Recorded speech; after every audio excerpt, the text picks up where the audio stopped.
Hi everybody, thanks for joining us for today's Ag Report. Yesterday, the House Natural Resources Committee held a hearing on legislation to delist grizzly bears in the Northern Continental Divide and Greater Yellowstone ecosystems. Karli Johnson, a rancher from Chouteau, testified in the hearing and afterwards told me that she wanted to share with the representatives the reality her family faces living in bear country.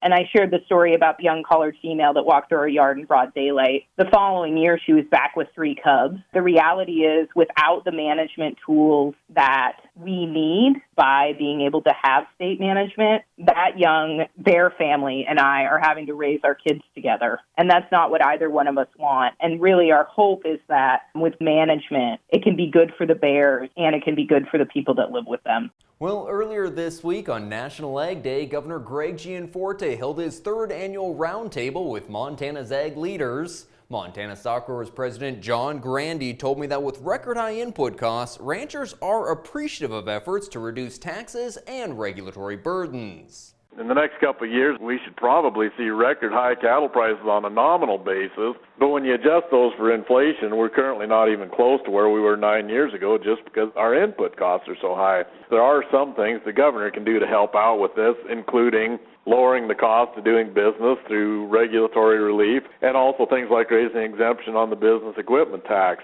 We'll see you back here for the markets. We asked Montana farmer Walt Sales about the challenges of mental health in agriculture. Another drought. There always is. There's always going to be another something. I grew up in a generation of you pulled yourself up by your bootstraps. But it's become evident is what do you do if you can't even find those bootstraps? If you need to talk to somebody, go to beyondtheweather.com for free counseling for Montana ag producers.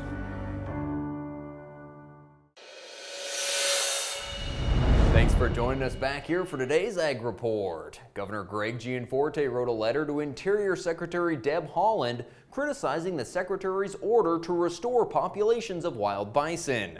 The governor said Montana already has a comprehensive framework for bison management, and the Interior Department is undercutting the state's efforts by establishing a bison working group that excludes states and is comprised only of federal officials and a tribal leader. The governor pointed out the department's poor track record of managing wild bison and criticized the department for forcing its bison agenda on states while ignoring requests for collaboration. Well, in our markets, higher box beef, lower corn, and mixed cash trade left the futures uncertain of which direction to go. Live cash sales this week down $1 from $163 to $165. Dressed though one better from $264 to $266.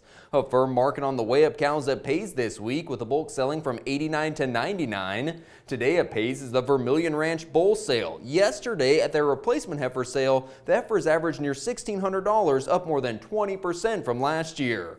Finished lambs in Sioux Falls are up $4 to $5, selling $145 to $156, and the wheat market bouncing up and down, but holding up well to the meltdown in the soy complex. Wheat was 6 to 8 cents higher on Thursday, with September spring wheat at $8.38, the winter wheat at $8.04.